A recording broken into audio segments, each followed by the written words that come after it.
भारत में हर साल 28 लाख नए टीबी के केसेस रिपोर्ट होते हैं, जिसमें से 1,60,000 लोग टीबी के खिलाफ अपनी जिंदगी हार जाते हैं। यानी कि हर दिन 450 लोग टीबी के खिलाफ अपनी जिंदगी हार रहे हैं। आइए समझते हैं टीबी को। हर घंटे भारत में लगभग 28 लोग टीबी के खिलाफ अपनी जिंदगी हार जाते हैं। एक ऐसी बीमारी जिसे दुनिया में सबसे पहले ट्रीट किया गया, लेकिन खात्मा आज तक नहीं किया जा सका है। एक ऐसी जंग जो सदियों से जारी है टीबी के खिलाफ। टीबी एक इन्फेक्शियस डिजीज है जो माइकोबैक्टीरियम ट्यूबरोक्लोसिस नामक बैक्टीरिया से होता है। ये मेनली लंग्स में होता है, लेकिन ब्रेन, किडनी, स्पाइन और दूसरे ऑर्गन में भी जा सकता है। WHO के 2024 रिपोर्ट के मुताबिक इंडिया में दुनिया के 27% टीबी केसेस हैं और हर दिन लगभग 1000 से ज्यादा लोग टीबी के खिलाफ अपनी जंग हार रहे हैं। ये 2024 के WHO के डाटा के हिसाब से 2023 में इंडिया में 28 लाख केसेस रजिस्टर हुए टीबी के नए,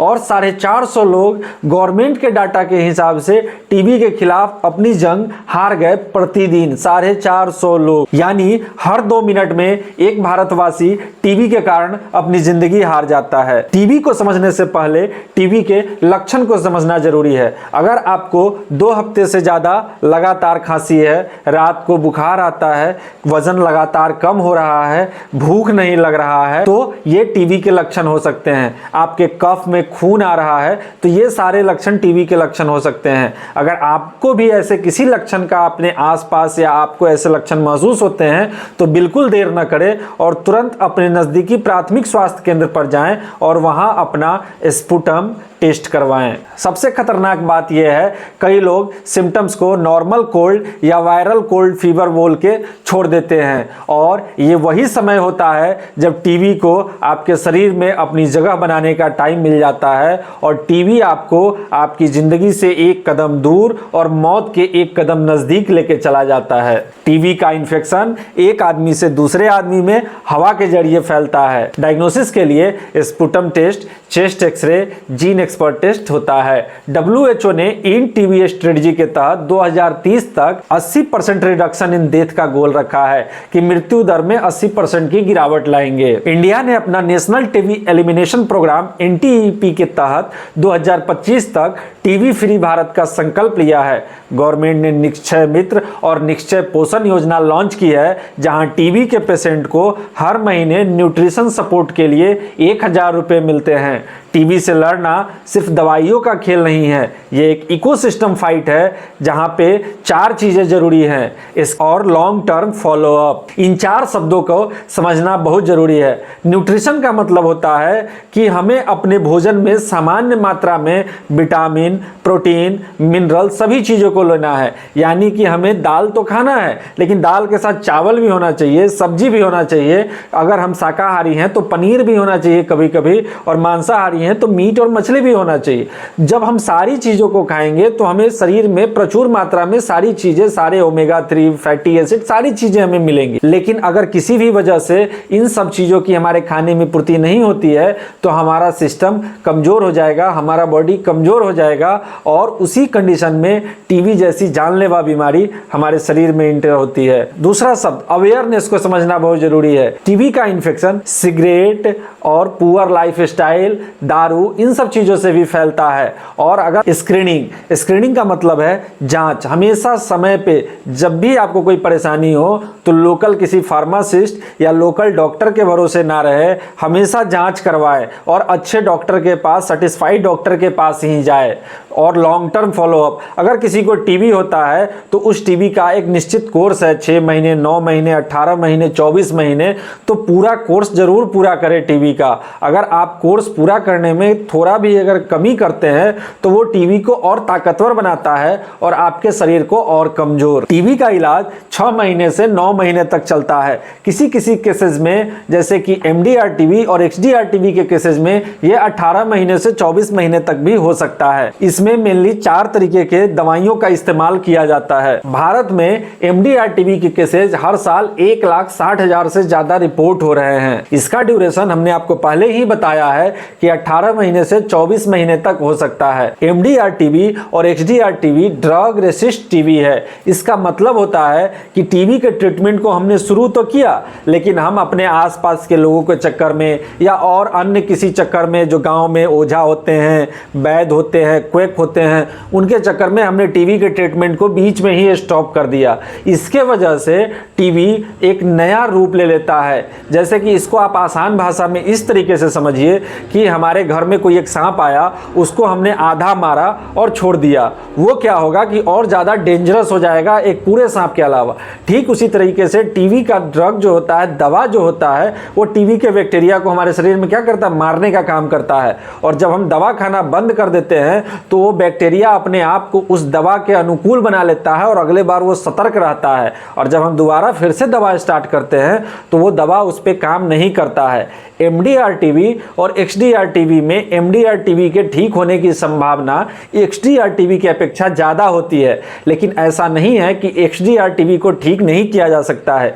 XDR टीवी को भी ठीक किया जा सकता है, लेकिन उसके लिए आपको पूरे 18 से 24 महीने के कोर्स को पूरा करना होगा और उसके बाद भी कुछ दिनों तक फॉलो अप डॉक्टर के साथ आपके संपर्क को जारी रखना होगा। तब आप उस टीबी से पूरी तरीके से सुरक्षित हो सकते हैं। और किसी भी टीबी में सबसे ज्यादा न्यूट्रिशन और दवा का टाइमली खाना ये सबसे महत्वपूर्ण होता है। टीबी के लिए dots directly absorb treatment short course India में 1997 से चल रहा है। टीबी का ट्रीटमेंट छोड़ देना बैक्टीरिया को और पावरफुल बनाता है। यह हमने आपको बताया, ये वही बैक्टीरिया है जो मेडिसिन रेसिस्ट कर लेते हैं और फिर ट्रीटमेंट मुश्किल बन जाता है, यानी कि ट्रीटमेंट करना बहुत ही मुश्किल हो जाता है। तो ऐसे भी समझ सकते हैं कि आप हिंदी फिल्म में आप देखे होंगे या कोई भी फिल्म जिसमें क्या करता है कि गुंडा हीरो को मारता है स्टार्टिंग में, और हीरो जो है थोड़ा सा मरता है और फिर बच जाता है, एकाएक उठ जाता है, उसके बाद वो क्या करता है कि गुंडा को जाके मार देता है। ठीक उसी तरीके से हमारे बॉडी में है, अगर हमने उसको आधा मार के छोड़ दिया तो वो और ज़्यादा डेंजरस हो जाएगा। टीबी के इलाज के दौरान रेस्पिरेटरी फिजियोथेरेपी भी क्रूशियल रोल प्ले करता है। Deep breathing, chest expansion, airway clearance technique से लंग की कैपेसिटी इंप्रूव होती है।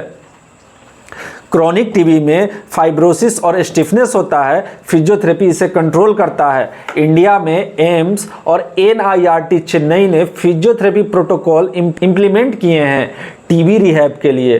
टीबी सिर्फ बैक्टीरिया से नहीं, सांस लेने की तकलीफ से भी लड़ता है। फिजियोथेरेपी हर पेशेंट के लिए एक नई उम्मीद लेके आया है। WHO के इन टीबी बाई 2030 गोल के तहत भारत में सर्विलांस और अर्ली डिटेक्शन में काफ़ी सुधार हुआ है।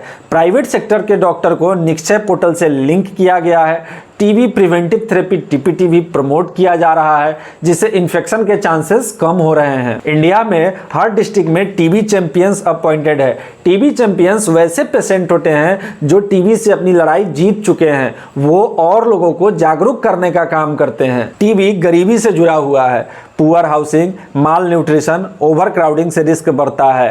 टीबी जहां कम जगह में ज़्यादा लोग रह रहे हैं या पॉल्यूटेड एरिया है जहां बहुत सारी गंदी नालियां बह रही हैं, उस जगह टीबी का खतरा होने का चांसेस ज़्यादा होता है। और हमने आपको शुरू में ही बताया है कि माल न्यूट्रिशन का मतलब होता है कि हमने सही रूप में सारे चीज़ों को, विटामिन, मिनरल्स और कार्बोहाइड्रेट या जो भी बॉडी को नीडेड है, कैल्शियम, विटामिन डी, हमने सही मात्रा में नहीं लिया, जिसके वजह से हमारा बॉडी सही तरीके से वर्क नहीं कर पा रहा है। वैसे कंडीशन में टीबी का बैक्टीरिया हमारे बॉडी में घर बना सकता है। एक टीबी पेशेंट अपने इनकम का लगभग 50% तक खो देता है और WHO के डाटा के हिसाब से 3 में से 1 टीबी पेशेंट अपनी नौकरी भी गंवा देता है। अब आप समझ सकते हैं कि टीबी कितना भयावह है, लेकिन अगर हम सही टाइम पे उसकी जांच करते हैं, उसके सारे नियमों का फॉलो करते हैं और सही समय पर हम अपना दवा लेते हैं तो टीबी से हम जंग जीत सकते हैं और अपने आप को सुरक्षित रख सकते हैं। गवर्नमेंट ने प्रधानमंत्री टीबी मुक्त भारत अभियान शुरू किया, जिसमें प्राइवेट डोनर्स पेशेंट एडॉप्ट करते हैं। और टीबी से बचने का सबसे आसान उपाय है, हर प्राथमिक स्वास्थ्य केंद्र पर BCG का वैक्सीन अवेलेबल होता है। आप अपने बच्चे को BCG का वैक्सीन जरूर लगवाएं, जिससे भविष्य में टीबी होने का खतरा कम किया जा सके या ना के बराबर किया जा सके। और मास्क का यूज करें, कफ में हाइजीन मेंटेन करे, न्यूट्रिशन सबसे इफेक्टिव प्रिवेंटिव टूल है। अच्छा खाना, स्वस्थ खाना, गर्म खाना, बासी खाना ना खाएं। और जैसे ही आपके बॉडी में किसी प्रकार की परेशानी हो तो तुरंत डॉक्टर से जांच करवाएं और पता करें कि यह परेशानी क्यों उत्पन्न हुई है। टीबी एक पुरानी बीमारी है, पर हमारी सोच नहीं होनी चाहिए। ये जंग दवाई से नहीं, डिसिप्लिन और अवेयरनेस से जीती जा सकती है। आशा करते हैं कि आप अब टीबी से डरेंगे नहीं और टीबी से डट के मुकाबला करेंगे। अगर आपको टीबी से जुड़ी कोई जानकारी चाहिए या आप अपने आसपास के लोगों को टीबी के बारे में जागरूक करना चाहते हैं तो आप हमसे संपर्क कर सकते हैं और हमें मैसेज भी कर सकते हैं। टीबी से जुड़ी किसी भी जानकारी के लिए आप हमसे बेझिझक संपर्क करें। फिर मिलते हैं किसी नए टॉपिक के साथ अगले वीडियो में। तब तक के लिए आप चैनल को लाइक और सब्सक्राइब करना ना भूलें अगर आपको वीडियो पसंद आ रहा है। Thank you. फिर मिलते हैं अगले वीडियो।